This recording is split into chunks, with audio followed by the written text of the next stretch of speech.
എന്താ മേഡം വലിയ ആലോചനയൊന്നുമില്ല. എനിക്ക് കുറേ ദിവസമായിട്ട് ഒരു ഒരു സംശയം. എന്താ അറിയോ, ഇപ്പോൾ എല്ലാ വീട്ടുകളിലും വണ്ടികൾ വെച്ചിട്ടുണ്ട്. ഓരോരുത്തർ വണ്ടി വെച്ചിട്ടുണ്ട് വീട്ടിൽ. Bike, scooter, car, jeep, cycle എല്ലാം വെച്ചിട്ടുണ്ട്. അതിന് നല്ലതായിട്ട് ഭംഗിയായിട്ട് കവറും തയ്ച്ചിട്ട് ഭംഗിയായിട്ട് ഭദ്രമായിട്ട് വെച്ചിട്ടുണ്ട് വീട്ടിൽ. പൂട്ടും വെച്ചിട്ടുണ്ട്. അത്രയും ഇതായിട്ട് ഭദ്രമായിട്ട് സൂക്ഷിച്ചു വെച്ചിട്ടുണ്ട്. പക്ഷേ മാഡം പറയുന്നത് ഓക്കെ, ഈ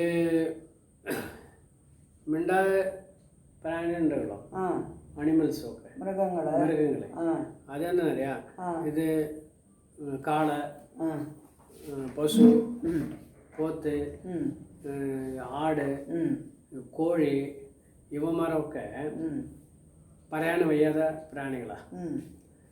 ആ ഒരു തണുപ്പിലും മഞ്ചത്തിലും മഴയിലും നനഞ്ഞുകൊണ്ടിരിക്കുകയാണ്. ഈ കാളമാടുണ്ടല്ലോ, അവിടെ കൃഷിയിൽ കൂട്ടാണ് കൊണ്ടുപോകും.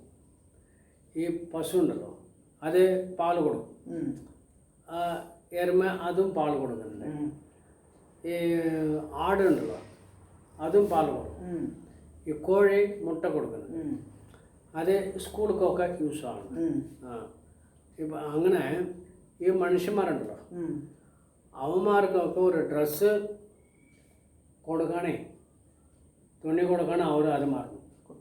കുപ്പായമൊക്കെ ഒരു തണുപ്പിലുണ്ടാവിടെ, ഒരു കുപ്പായം കൊടുത്തോടെ. അത് മൃഗങ്ങൾക്ക് കുപ്പായം തയ്ച്ചു കൊടുത്തില്ല. അതെ അതെ. അതേപോലെ ഇവന്മാർ എന്താ ചെയ്യും, ആടെ കൊണ്ടിട്ട് മട്ടൺ ബിരിയാണി ആക്കും. ചിക്കൻ, കോഴി ഉണ്ടല്ലോ, കോഴി കൊള്ളും. കോഴി കൊണ്ടിട്ട് ചിക്കൻ ബിരിയാണി ഉണ്ടാക്കും. മട്ടൺ ഫ്രൈഡ് റൈസ് ഉണ്ടാക്കും. ചിക്കൻ ഫ്രൈഡ് റൈസ് ഉണ്ടാക്കും. Chicken 65, mutton 65, chicken lollipop, mutton lollipop, KFC ഇതൊക്കെ റെഡിയാക്കി ഫുള്ളായിട്ട് ഇവന്മാരൊക്കെ കഴിക്കും. മൂക്കട്ട കഴിക്കും. ഇത് കഴിച്ചിട്ട് അവന്മാർക്ക് ഒരു കുപ്പായി തുണി കൊടുക്കാണ് അവരൊക്കെ മറന്നിരിക്കാം. അത് വേറെ ഒന്നല്ല, കുപ്പായത്തിൻ്റെ ആവശ്യമില്ല. എന്നുവെച്ചാൽ ഭഗവാൻ ഈ മൃഗങ്ങളെ സൃഷ്ടിക്കുമ്പോൾ അവർക്ക് അവരുടെ ഈ ദേഹത്തെ തൊലിയുണ്ടല്ലോ, അതിന് പ്രത്യേക ശക്തി കൊടുത്തിട്ടുണ്ട്. അത് മഴ, വെയില്, മഞ്ഞ് എന്ത് വേണമെങ്കിൽ താങ്ങും. അവർക്കതൊന്നും തോന്നില്ല, തണുപ്പൊന്നും തോന്നില്ല. അവരേത് വേണമെങ്കിൽ താങ്ങും, ഏത് കാലാവസ്ഥയിലും താങ്ങും. ആ ഒരു ശക്തി ദൈവം കൊടുത്തതാണ് മൃഗങ്ങൾക്ക്. അതാ കാരണം, വേറെ ഒന്നുമില്ല. നമ്മൾ ആവളെ നോക്കുമ്പോൾ ആ തണുപ്പിലങ്ങനെ ഇരിക്കും. കോഴികളും ആടുകളും പശുക്കളും. കോഴിയുടെ മേലെ ഈ രോമങ്ങളൊക്കെ അല്ലേ, അത് ഭഗവാൻ കൊടുത്തു തന്നെ. അത് മൃഗങ്ങളുടെ മേലൊക്കെ തണുപ്പ് താങ്ങാനുള്ളതാണ്. തൂവല് കോഴിയുടെ മേലത്തെ അതെല്ലാം. ബൈക്ക്, പിന്നെ ഞാൻ പറഞ്ഞില്ലേ ബൈക്കിന് ഇത് വണ്ടിയുടെ കാര്യം. എല്ലാ വീട്ടിലും വണ്ടി വെച്ചിട്ടുണ്ട്. അത്ര ഭംഗിയായിട്ട് കവറൊക്കെ തയ്ച്ചിട്ട് ഭംഗിയായിട്ട് പൂട്ടും ഒക്കെ ആയിട്ട് ഭംഗിയായിട്ട് വെച്ചിട്ടുണ്ട്.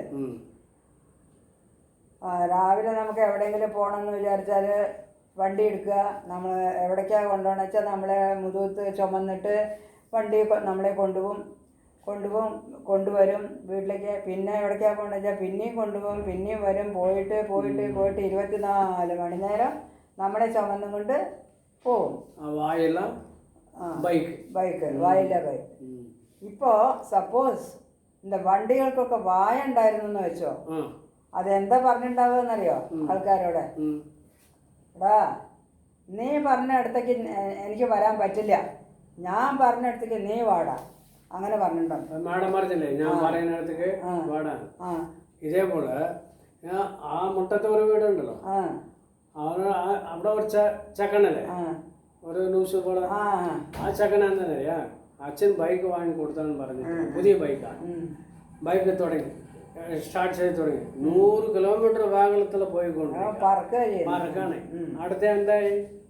അടുത്തതെന്താ, അടുത്ത നിമിഷത്തില് വീട്ടിന്റെ അവിടെ നിന്ന് ആംബുലൻസ് 108 വന്ന് നിൽക്കും.